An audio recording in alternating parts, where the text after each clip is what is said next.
Good evening. Thank you all for being here tonight for our third class of our study of apologetics, which is, if you remember, the study of the rational justification for our truth claims, or put more simply, the reason why we believe what we believe.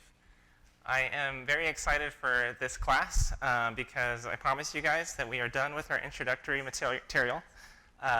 We looked at the purpose of this class, why we're going through this class, and we looked last week at how we're going to accomplish that goal, and this week we finally get into the what. But before we get into that, Mike Basinger is going to lead us in a word of prayer.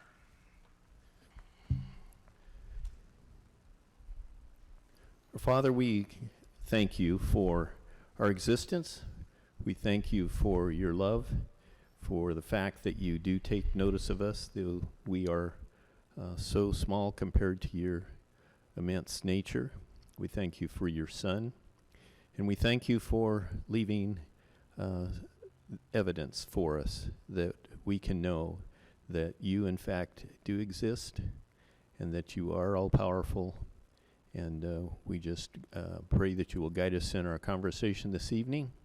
And we just thank you for guys like Kevin that are willing to put the work into preparing material. And just bless us this evening. In Christ's name we pray. Amen. Mike. All right. As always, we're going to start with review. And I'm super excited for this part because you guys might remember that the first time I went through this class, it was with high schoolers and middle schoolers. And it was my custom, in order to encourage participation, to reward correct answers with candy. And the second time I taught this class, it was just to adults. And I said, okay, I can't give out candy for correct answers anymore. They're too old for that. But I've got high schoolers and middle schoolers again. And I have candy. So, you guys listening? What is the purpose of this class? Fill in the blank. Why are we studying apologetics? It's an easy one. What's the why? What's the why of this class? Nothing. All right, adults, can you help them out? You can get candy too if you want.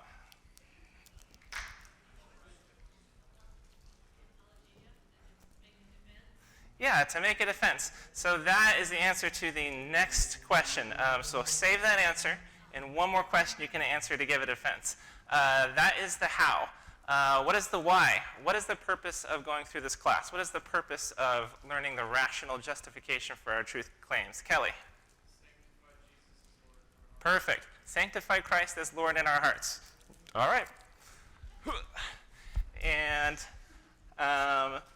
what does that mean? There's a lot of Bible words in that phrase right there. What does it mean to sanctify Christ as Lord in your hearts? Isaac? To purify Christ as Lord in your hearts? I'm going to need more than that. Accept. I like that word. Okay. Accept Christ as Lord in your hearts. I'll take it. Yeah. Anybody else? Benjamin. That's Jonathan. I'm so sorry. To set Christ apart from other things in your heart. Yeah, perfect. Jonathan said, if you couldn't hear him, was to set Christ apart from other things in your life. It's to sanctify him as Lord, to decide that Christ is the Lord of your life. And that means he has complete authority over you and the things that you do. All right, so what's the how of this class? How are we going to sanctify Christ as Lord in our hearts? This one's easy. It's been said already. Raise your hand. All right, go ahead, Sean. By making a defense. Yeah, always being ready to make a defense. What is the attitude that we're supposed to have when making a defense, when we're talking to unbelievers about why we believe what we believe? Maya. Perfect. Gentleness and reverence. All right. And we said for the purpose of this class, we're going to have a little bit of a narrower definition of what is apologetics, because we saw that the word apologia just means defense, and that includes a lot of things.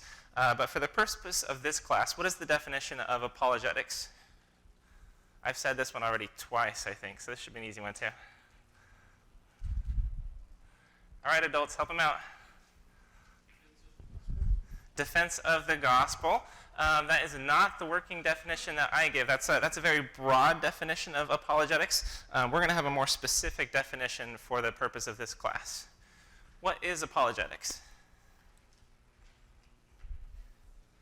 A defense, yeah, that's the broad definition. Lucy?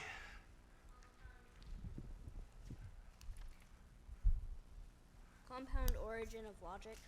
Okay, so that is the literal origin of the word apologia. Still not the working definition that I'm going for. Lorraine? Apologetics is a branch of Christian theology which seeks to provide a rational justification for Christian truth claims. All right, a rational justification for Christian truth claims. Why do we believe what we believe? We're gonna study why we believe the things that we believe. We're gonna make a lot of truth claims as Christians, including God exists and Jesus rose from the dead. And this study, the study of apologetics, is learning why. Why do we think those things are true? When we redefine apologetics for the purpose of this class in this way, the question might come up, is apologetics under this definition biblical?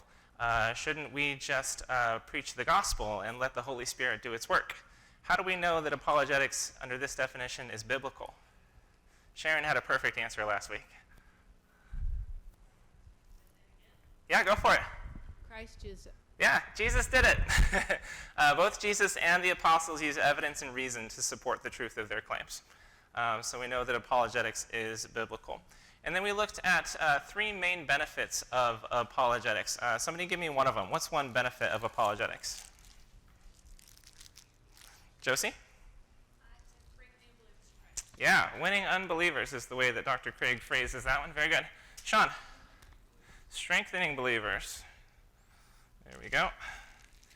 And anybody else? What's the last one? Isaac?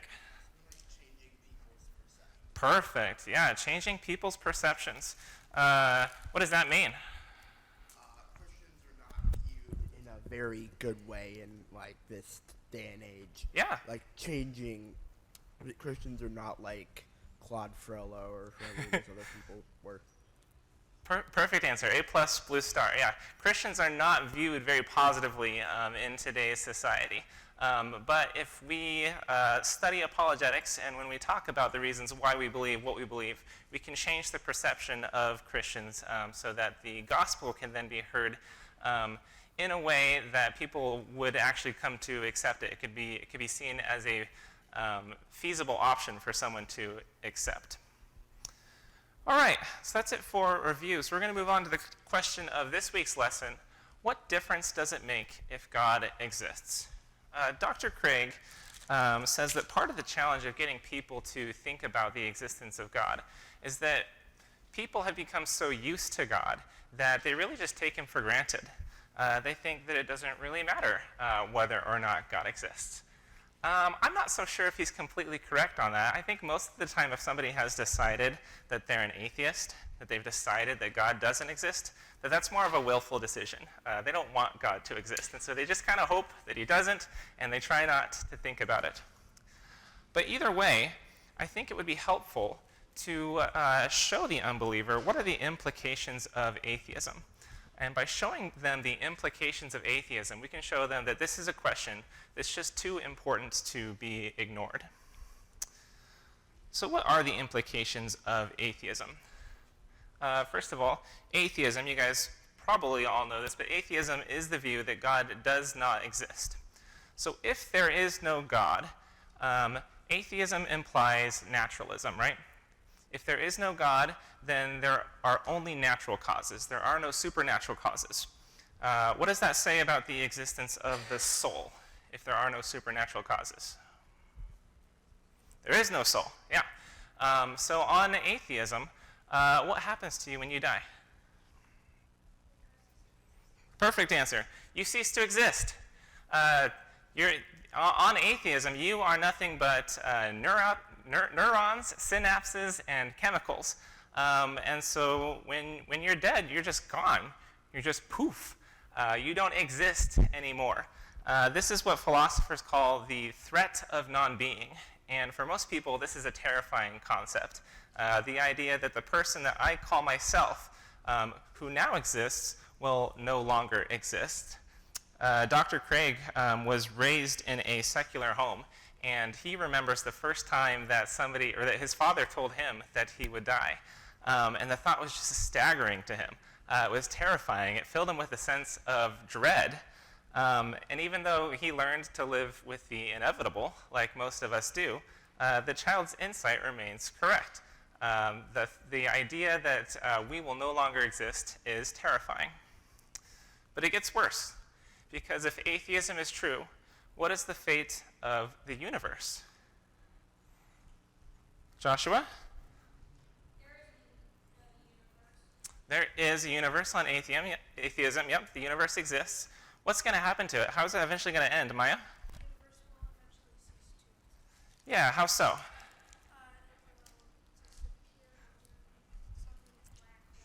Yeah, I'll take that. So for those who couldn't hear it, Maya said that the universe will eventually disappear with something like black holes. What Maya is talking about is the heat death of the universe. Anybody heard of the heat death of the universe? So for those who are not familiar with this concept, the heat death of the universe comes from the first two laws of thermodynamics. The first law of thermodynamics is the law of conservation of energy, which states that matter can neither be created nor destroyed. It can only change forms. The second law of thermodynamics states that it's the law of increasing entropy, and it says that all energy goes downhill.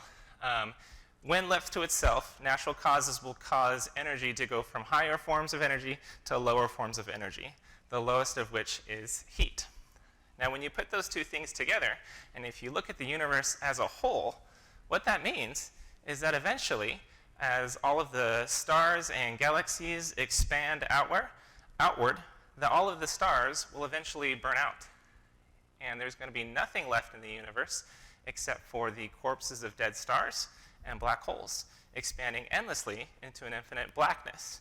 No light, no heat, no hope of life. And this is not science fiction. This is actually what is going to happen if God does not exist. So the entire human race has no hope of immortality.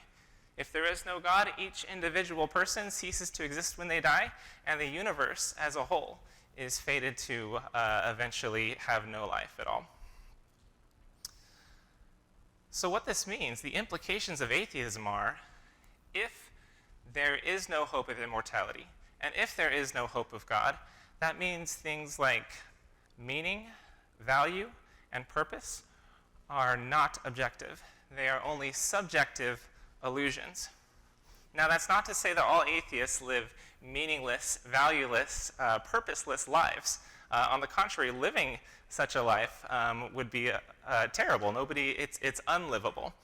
But if God does not exist, those three things, meaning, value, and purpose, are just subjective illusions. Now, I've just brought up a few terms that need defined so that we're all on the same page and we all know that what we're talking about. These three things, meaning, value, and purpose, though closely related, are distinct ideas. And especially when it comes to purpose and meaning, they're distinct ideas, but they are very intrinsically linked. And because the definitions are so close, I'm just going to do those ones myself. I'll let you guys define value, though. So purpose is defined as a goal or a reason for something. And then meaning, all meaning is a derivative of purpose. Meaning means significance, why something matters. The only things that matter are things that get you closer to a goal. So that's why those two are linked so closely. So that's purpose and that's meaning. Somebody tell me, what does value mean in the context of this lesson? What are we talking about when we say value, Josie? The worth that society has placed on something. Yeah, sure. And specifically for the purpose of this class, we're talking about not just something, but someone. We're talking about human worth, morality, good and evil, right and wrong. So meaning, value, and purpose. Three things that are very closely related and intertwined, but are distinct ideas. And then we got the words objective and subjective. Can somebody tell me what are the definitions of the word objective and subjective? What's the difference between those two things? Karen?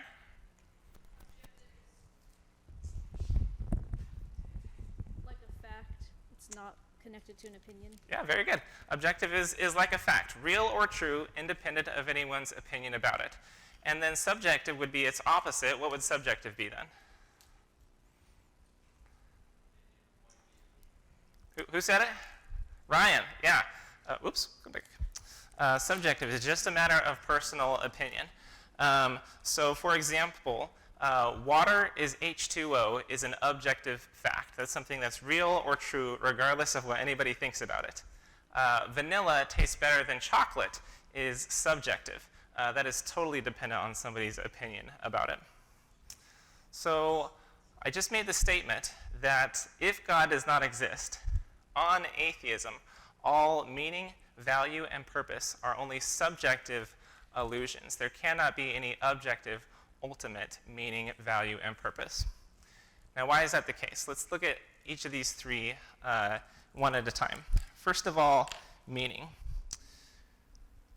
Without immortality, life has no ultimate significance. If every person ceases to exist when they die, why does it matter at all whether they even existed in the first place? Does it matter if they ever existed? And you may say that, well, the things that a person does have effect on certain events, but then given the heat death of the universe, what is the ultimate significance of any of those events? No matter what you do, everything is going to end in the same. Nothing you do changes anything in the end.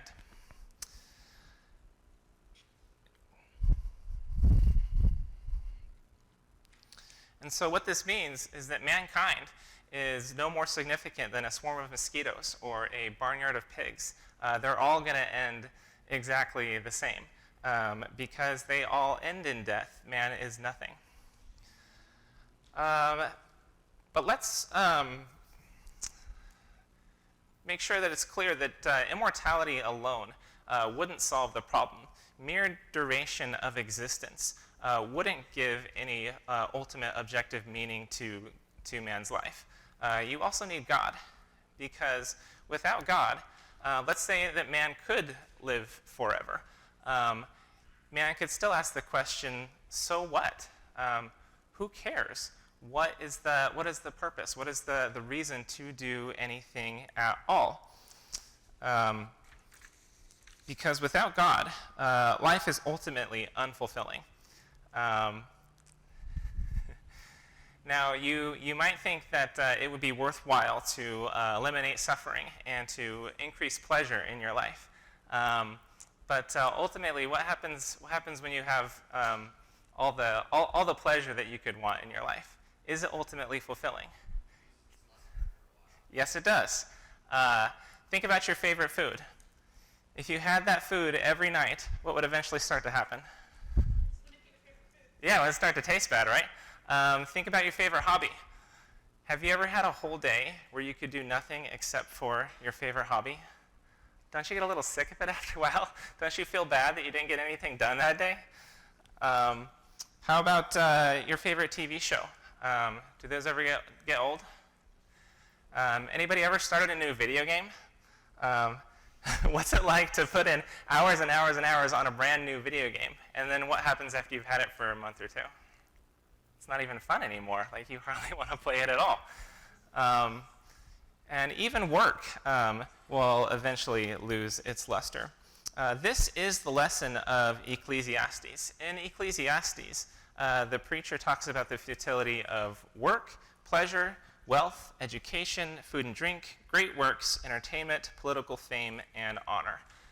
Vanity of vanity, says the preacher. It's all meaningless. It's not ultimately fulfilling. Yes, Chris? There's a great quotation, and interestingly by Ravi Zacharias, which is interesting considering all the posthumous stuff that came out after his death. But he said, the loneliest moment in life is when you finally achieve that which you thought would provide the ultimate, and it has let you down. Yeah, that's a great quote. Anybody else? All right, let's look at the problem of value. When it comes to value, if everyone's existence ends in death, that means your ultimate destiny is completely unrelated to your behavior. It doesn't matter if you live like Adolf Hitler or Mother Teresa. If you cease to exist when you die, what difference does it make to you? It doesn't. You don't exist anymore. And to illustrate this point, Dr. Craig gives illustrations of Soviet torturers and experiences in Auschwitz. And I'm not going to repeat those illustrations in this class. But it makes the point that the cruelty of atheism is hard to quantify. When people realize, or think that they realize, that there is no justice, that they won't have to face justice for their actions, then people can be pretty cruel. Now, some people might say that it's in our best interest to live a moral lifestyle. You scratch my back and I'll scratch yours. That kindness will eventually pay off in the long run. But we all know that that is not always the case. Most of the time, doing something good for someone else involves sacrificing some of your own interests, right? And furthermore, if you're sufficiently powerful, then you can safely ignore the dictates of conscience and live as you please, because nobody can hold you accountable for your actions. And so there's no reason to live a moral lifestyle. But again, immortality would not be enough to solve this problem. Even if we could live forever, but there was no God, people themselves would not have moral value. Think about it. On atheism, people are no more significant than dogs or pigs or mushrooms, for that matter. They are all just a product of blind cosmic chance. And Richard Dawkins illustrates this the best. He's very blunt about it. In On Guard on page 35, if you wanted to follow along, there's a quote from Richard Dawkins about a third of the way down that says, Richard Dawkins' assessment of human worth may be depressing, but why, given atheism, is he mistaken when he says, there is at bottom no design, no purpose, no evil, no good, nothing but pointless indifference. We are machines for propagating DNA. It is every living object's sole reason for being. Machines for propagating DNA. That's all we are. And on atheism, that's correct. There's no objective reason to be kind to someone else, especially not if that decreases your own chances of reproduction. On atheism, the only thing that matters is passing on your DNA from one generation to the next. And also without God, not only do people have no moral value, but there is no objective standard of right and wrong. Who's to say what's right and what's wrong? There is no ultimate authority when it comes to morality. And so what this means is it's impossible then to condemn actions such as oppression and war and torture. And it's also impossible to praise such things as love, sacrifice, and generosity. To love someone is morally equivalent to kill someone. There is no difference if God does not exist. Any questions or comments on value before we move to purpose? Yeah, Nathan. I've heard people give that argument before, talking about, I've seen atheists make fun of some, I don't know, like a tweet from a Christian that says, well, if there isn't a God, then why aren't people doing X, Y, Z terrible things all the time? It's like, God is stopping me. My belief in God is stopping me from going out and stealing my neighbor's wife, or some sort of those kinds of things. And they will say, well, you're infringing upon that person's rights. The atheists will still try to, well, they often still make the argument that just because they don't believe God exists doesn't mean that you shouldn't be good to people. Yeah, sure. There's a couple different responses that I have to that. First of all, we don't want to confuse needing God to know what the right and wrong things are and needing God for there to objectively be a right and a wrong thing. And my point is that if God does not exist, there is no such thing as right and wrong. All actions are morally equivalent. And secondly, on atheism, people have no objective moral value. So you can't say that it's wrong to cause someone pain. You can say that causing someone pain might hurt their chances of reproducing. But under atheism, there's nothing wrong with that. That's just not biologically advantageous. So that's the response I would give to that. You're saying that people that argue for, that have the stance of atheism, but also still have morals, are actually looking at it in a very subjective and small, a small viewpoint instead of the biggest picture. Yeah, it can only be subjective to them. We're gonna get to that point later. So yeah, thanks for bringing that up. We're definitely gonna talk about that. Sharon, yeah. Atheists I have known and been around, there's no accountability. But they can live a moral, but the accountability comes from God. And so they remove God from their life, and that's where the accountability. And if death occurs, they just die. Where a Christian, if we die, we have judgment. And so they see it different, as always no accountability.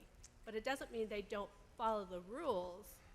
They just know there's not a greater being for that accountability.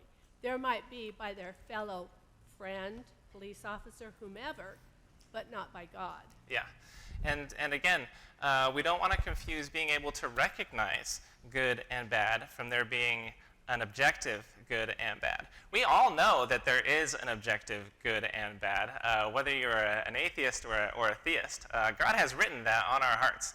We have no choice but to sense the moral law on our hearts. We know that things that people objectively have moral value, and that we ought to be good to one another because of that moral value. The problem is that if you're an atheist, you have no justification for that belief. You don't have the why behind the what. Yeah, Kelly. I have a question. What do you mean when you use the phrase "on atheism"? I've never heard that phrasing of something before. So that just means if atheism is true, or under the atheistic worldview, or given atheism. Does that make sense? Dave? I'm just going to toss in that there has actually been in recent history examples of exactly what you're saying, and in particular the Russian Revolution, the Cultural Revolution in China. Those were situations where certain value systems were put into place by the government powers. It was based on atheism. There were tens of millions of people who were imprisoned, tortured, killed, and in that society, that was good. Yeah, there's nothing wrong with that. Because you were protecting the system that was in place. So without God being in the picture, a whole society can go wrong and can do unspeakable horrors. Yeah. Nazi Germany is another example. Yep.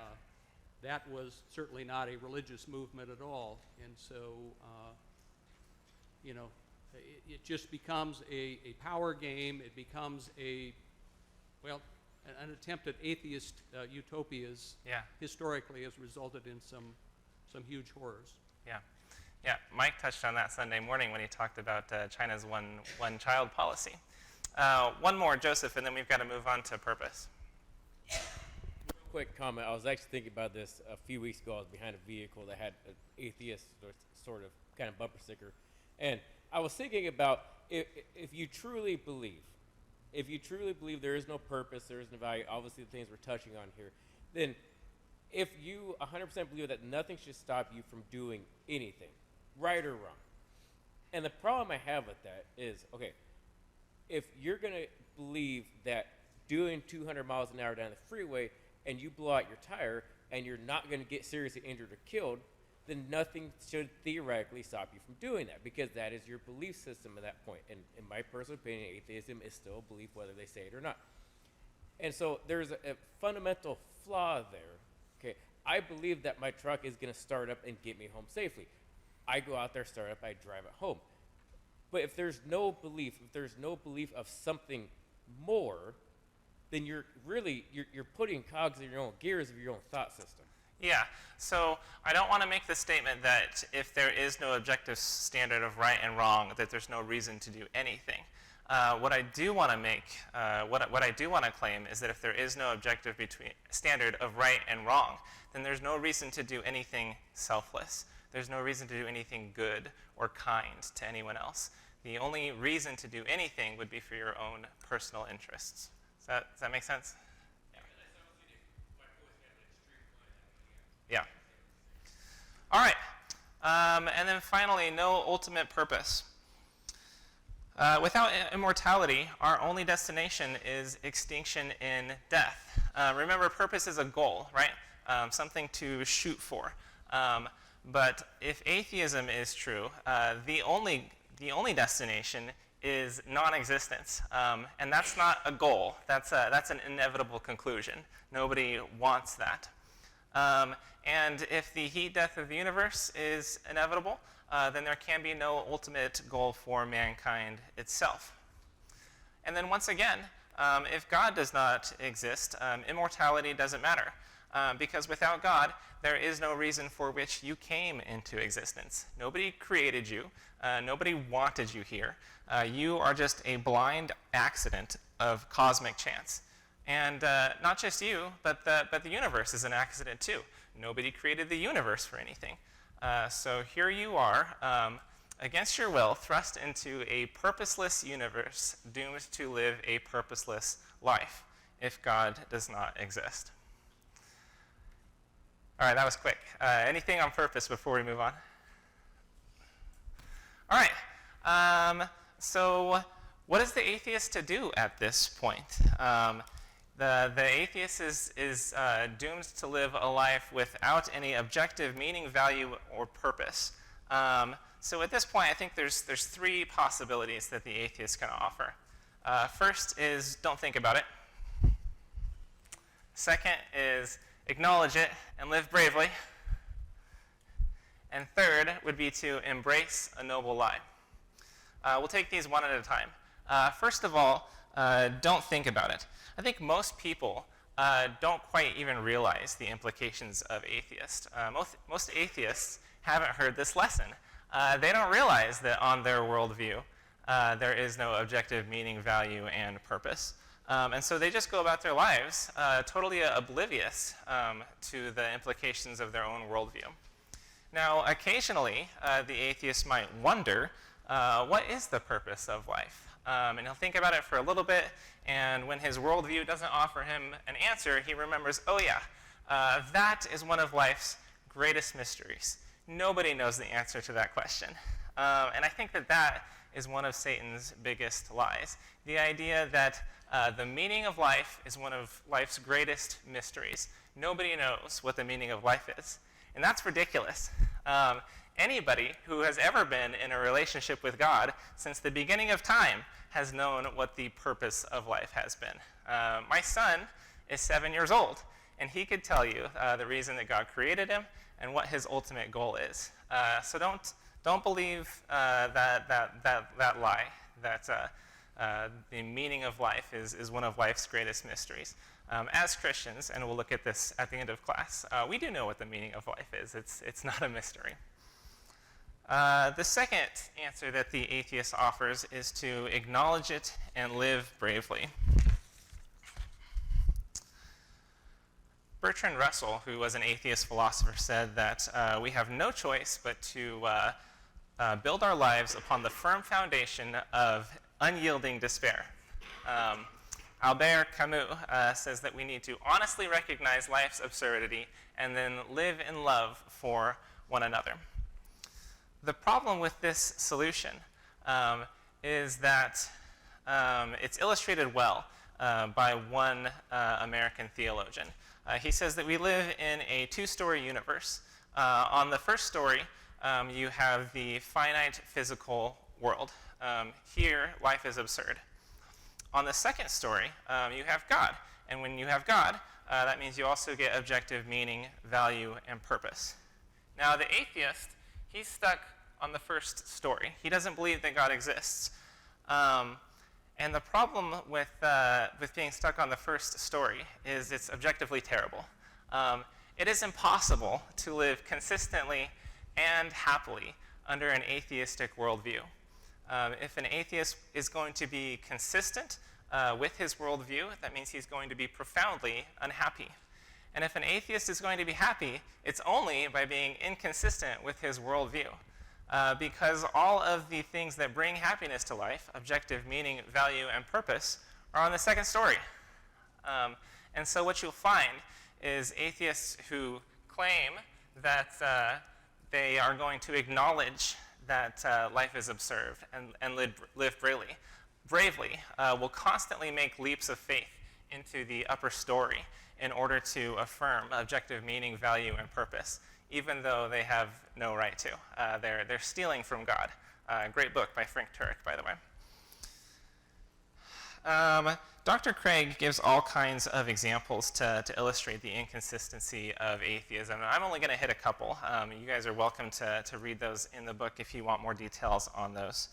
But first of all, when it comes to objective meaning, there's a philosopher named Jean-Paul Sartre who took Nietzsche's claim that God is dead as a given and said that life is objectively absurd. There is no absolute meaning.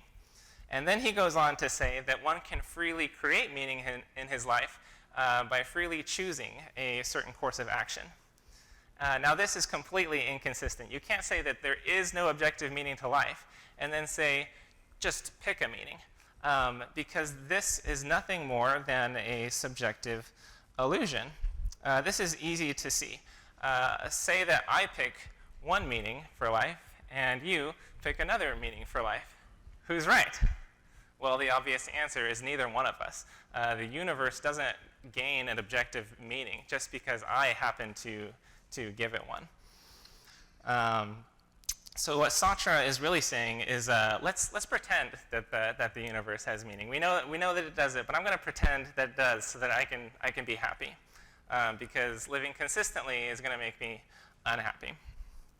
How about the problem of value? This is where the most blatant inconsistencies occur. It's totally inconsistent to say that life is without objective value, and then to go on and affirm the value of love and brotherhood. Those things are logically contradictory, and yet that's exactly what atheists try to do. The atheist philosopher Albert Camus has been rightly criticized for this very thing, saying that life has no objective values, and yet we ought to live in love for one another. Again, I got to pick on Richard Dawkins. He just makes it too easy. But if you turn to page 43 in On Guard, Dr. Craig has kind of a scathing review of Richard Dawkins in this area, about 2/3 of the way down the page. He says, "Neither can the so-called new atheists like Richard Dawkins. For although he says there is no evil, no good, nothing but pitiless indifference, he is an unabashed moralist. He vigorously condemns the actions such actions as the harassment and abuse of homosexuals, religious indoctrination of children, the incan practice of human sacrifice, and prizing cultural diversity over the interests of Amish children. He even goes so far as to offer his own amended 10 Commandments for guiding moral behavior, all the while marvelously oblivious to the contradiction with his ethical subjectivism." It is totally logically inconsistent to say that people have no moral value, and there is no objective standard of right or wrong, and then turn around and say, but we ought not do all these things. You don't get both. You can't have your cake and eat it too. And so we'll probably never find an atheist who lives consistently and happily under his worldview. And then finally, we'll turn to the problem of purpose. Again, if the universe is doomed to die in heat to death, then we only have one possible goal. When we only have one possible goal, that means nothing we do can possibly have meaning. The only things that matter, the only things that have meaning, are things that get you closer to that goal. And in Steven Weinberg's book, The First 3 Minutes, he has this really moving conclusion to the end of his book, where he talks about this very thing. He says that it's almost impossible to keep ourselves from investing our petty plans with objective significance. It's really easy to forget that we are all just a result of a more or less farcical chain of events that led to where we are now. And then, like in the very next paragraph, he turns around and says, but we can find some solace in the pursuit of science, basically. Learning more about the universe and learning more about how the universe works. That can add a little bit of meaning to our life. Now, which is it? But of course, he can't actually live as if life is purposeless, as if life has no ultimate goal that he's heading towards, because then he would be profoundly unhappy. Ryan.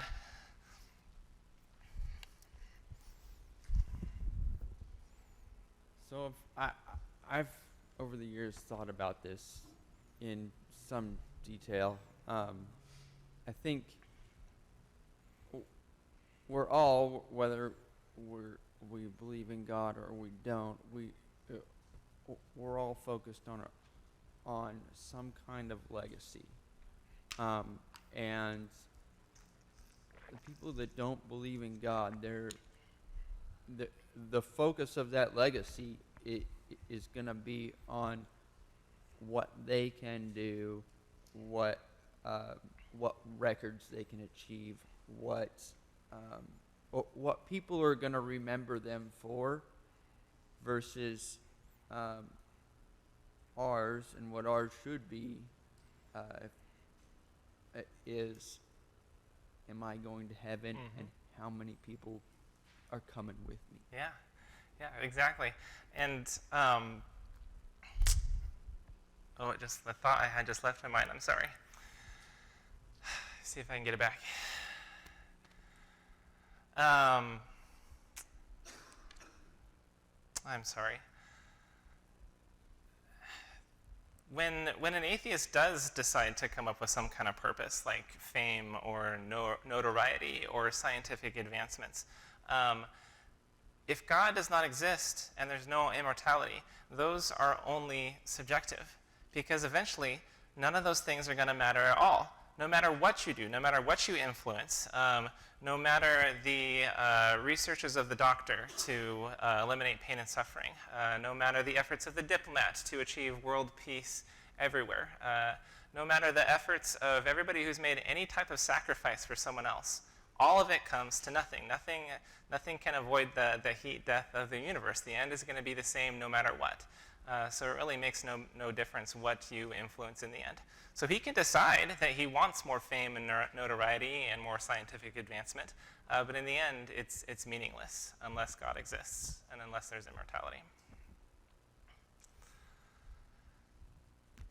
So that's acknowledge it and live bravely. The final option is embrace a noble lie. So we said the first option, don't think about it, is probably where most people are.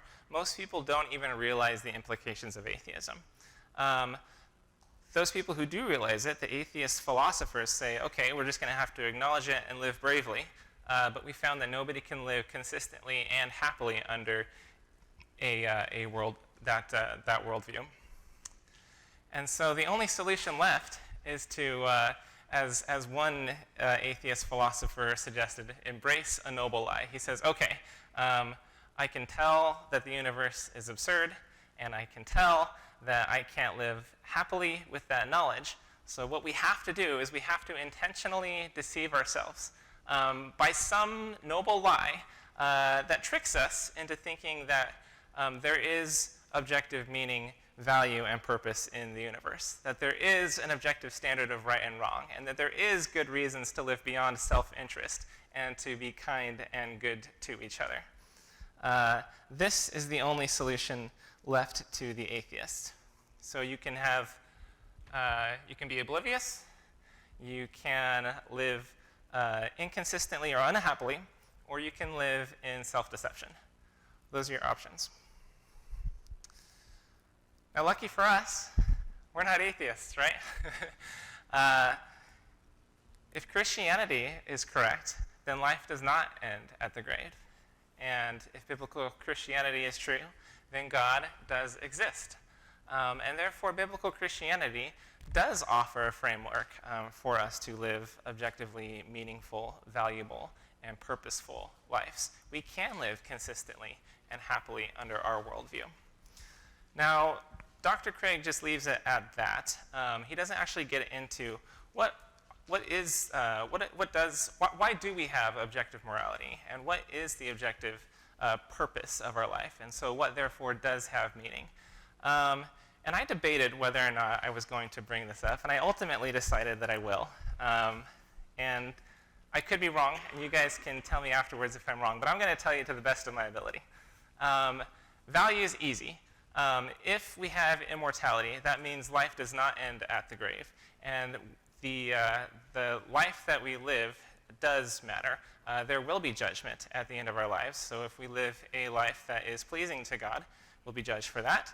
And if we live a life that is not pleasing to God, we'll be judged for that. If God exists, then people do have objective moral value. God created man in his image, and he instilled each and every one of us with intrinsic value.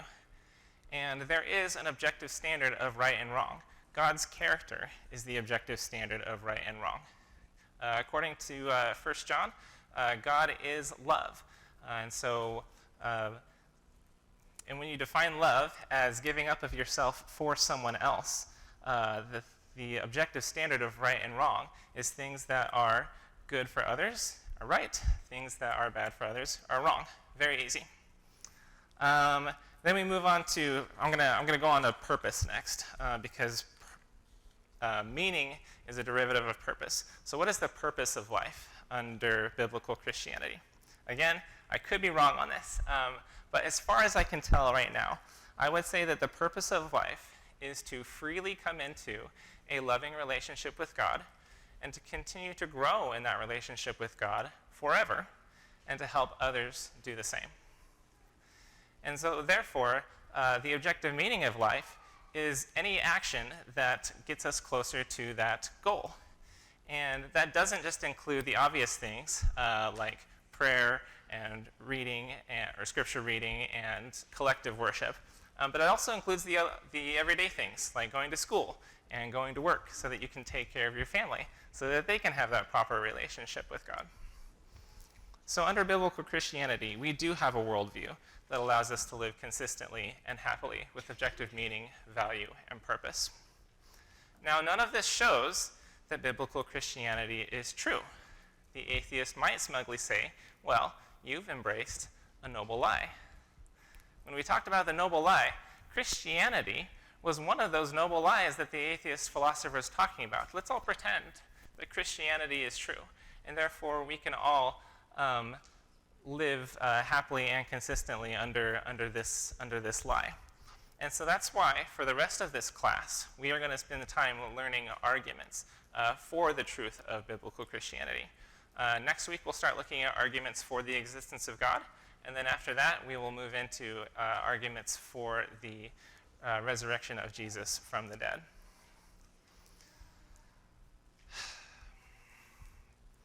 So even though this lesson isn't an argument for God's existence, I haven't offered any evidence to make you think that God really does exist. My only hope is that I've gotten you to think about the question. Once you know this, the question about whether or not God exists can't be ignored. And so I think that that's why this is one of our greatest tools when we're talking to an unbeliever. I'm going to spend the whole rest of this class, 18 plus weeks, teaching you arguments for God, and this might be the only thing that you need when talking to an unbeliever. Just get them to realize the implications of their unbelief. Get them to realize what it means if God does not exist and that if we don't have immortality. And I think if we can do that, then we are well on our way to winning another soul. At the very least, even if the evidence for God's existence and atheism were completely equal, I think given this information, it would be most rational to prefer to think that God exists. It would be positively irrational to prefer death, futility, and sadness to life, meaningfulness, and happiness. Any questions or comments before we close? Joshua?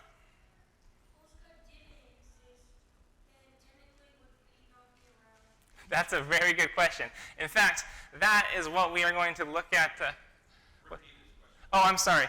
Joshua said that, but if God didn't exist, wouldn't we not even be around? And Joshua is spot on. That is the argument that we're going to look at next week. Next week, your homework is to read chapter 3 of On Guard. Why does anything exist at all? Thank you, Joshua. Now, remember, this is the argument that refused to be left out. I think it's kind of unfortunate that Dr. Craig starts On Guard's arguments for God's existence with the contingency argument because it's confusing. But at the same time, I totally understand why he left it in and why he started with it, because I have to do the same. I can't leave it out. So we're going to study the contingency argument next week. But when you read the contingency argument, I don't want you to try too hard to understand the logical structure of the argument. Please ignore the syllogism if you can. This is the syllogism for the contingency argument. It has 4 premises, starting with everything that exists has an explanation of its existence, and ending with number 5, therefore the explanation of the universe is God. This is very wordy. This is confusing, and if you're new to logical structure like this, it's not going to make any sense. Please ignore this if you can. Instead, what I want you to focus on is how this argument answers the question, well then, where did God come from? If you can answer that question by the time we get to class next week, that's all I want for you out of this chapter. Sound good? All right. Thank you.